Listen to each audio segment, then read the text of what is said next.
On September 24th, 2023, in week 3 of the NFL season, the Miami Dolphins had essentially a perfect game, scoring 70 points and 10 touchdowns, beating the Denver Broncos by 50 in one of, if not the most embarrassing losses in a franchise history of all time. But from the Dolphins' perspective, it's probably a perfect game.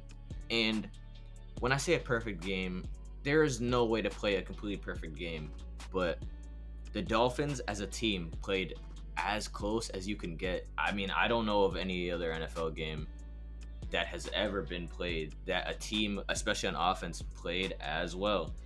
And it got me thinking, what are some perfect games in NFL history?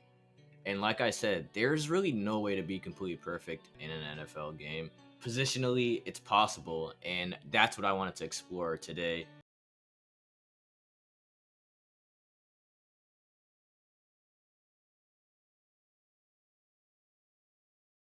Go to a game where a backup QB threw 5 of 5, or a wideout had 5 receptions, no drops. Like that stuff, that's not really a perfect game to me. There could be some drops here and there in one of the games I'm talking about. There might be a missed pass, but for the most part, these guys are playing as good as it gets for their position. And without further ado, let's get into the video. Leave a like, comment, subscribe. And yeah, today we're going to be talking about some of the best we've ever seen on an NFL field.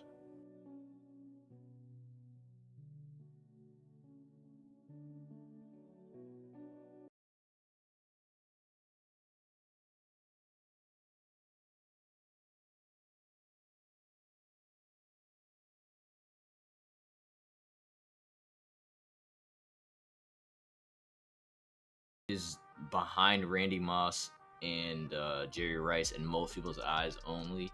And statistically, he's really only behind Jerry Rice. But he was snubbed for 2 years out of the Hall of Fame. And the reason I bring this up is because he doesn't have any records because of Jerry Rice, because of Randy Moss, because of all these guys. But I mean, he had some incredible games, and one he did have for a long time was the most receptions in a game. Because on December 17th, 2000, versus the Chicago Bears, T.O. had 20 receptions and only 2 drops. And people may bring up, or you may be thinking that Brandon Marshall actually broke his record in 2009 with 21 catches. But Brandon Marshall also dropped the ball 7 times. And while obviously 21 catches is still insanely impressive, and it's obviously the record, from here on until somebody breaks it. Even though Keenan Allen did get kind of close a few weeks back with 18, but like To was literally 70% of teams' passing offense. Like he had 80 more yards than Marshall. I'm not even comparing the two games, but I'm just saying like this is a perfect wide receiver game. 283 yards, 1 receiving touchdown, and 14.2 yards per catch. And I know it's probably obvious to many, if not everybody who's watching this video. If you know who Terrell Owens is, you know the wide receiver this guy was when he played. I'm obviously not old enough to have really remembered the prime of his career, but I mean, he's a legend. Everywhere he played, for the most part, until the very back end of his career, he was elite, and he's one of the greatest wideouts of all time, and he needs his respect.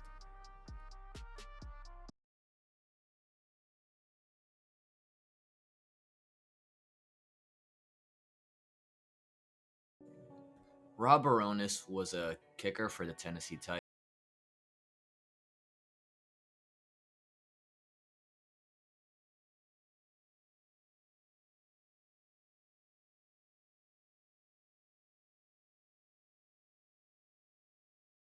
The wheel under influence, like many people do, with a .218 blood alcohol level, and tragically passing away in a brutal car wreck.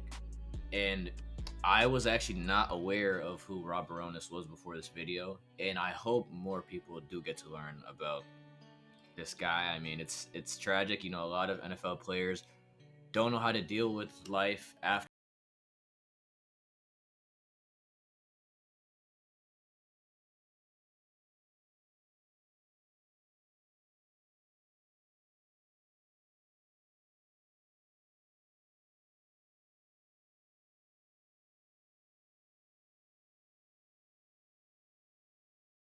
to, the concept of the video, right? And so he had an 8-year career for the Titans, like I said, but the crown jewel of his career was first the Texans in 2007 when he made 8 field goals along with 2 extra points. And like, this is extremely difficult. Like, he went 8 for 8. He didn't miss a single field goal.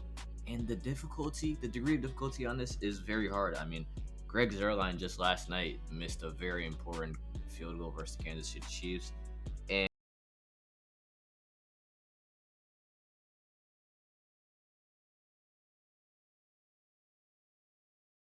6 out of 38 of the team's points and making the game-winning field goal that's insane. And RIP to Rob Bironas. He had a great game and honestly gone too soon.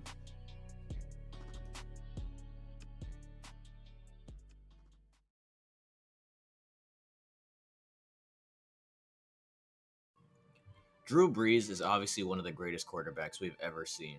And when he played for the New Orleans Saints, after bringing them Super Bowl, he had 10 plus years of sustained excellence and great, excellent, almost perfect quarterback play for many years and many, many games in his career. But in 2019 versus the Indianapolis Colts, he had what I would say is a perfect game from a quarterback. I mean, this game is storybook. To think that this man went 29 of 30 for 96.7% completion percentage, 4 touchdowns, and 0 interceptions. And like, this is on 30 passes. He's not just like throwing checkdowns all game. Like, he's throwing into the end zone. He's making tough throws, and you can't even find footage of the incomplete pass. Like, he was perfect this game. And on top of all that, the icing on the cake for this game, he passed Peyton Manning for the all-time touchdown record for a quarterback. So he comes in, and not to mention that they blew out the Colts by 30, but one incomplete pass on 30 attempts, the best of all time, obviously. 4 touchdowns and no picks. I really don't think. I think you'd be very hard pressed to find a better game than this. It's just no flaws. Obviously, like, you can always talk about like degree of difficulty in terms of like the defense you play or whatever other factors, receivers. Like, it's not like he had the worst team of all time and he's playing, the 85 Bears, but this is an insane performance, and I think one of, if not the best quarterback performances of all time, and one of the greatest performances in his illustrious career. As soon as he's eligible, he will be in the Hall of Fame. There's no question in my mind. But that is the video for today. If you enjoyed this video, leave a like, comment, subscribe, do all that good stuff, share it, everything, all that jazz, all that YouTube stuff. And yeah, I hope you enjoyed the video. I'm out of here. Peace.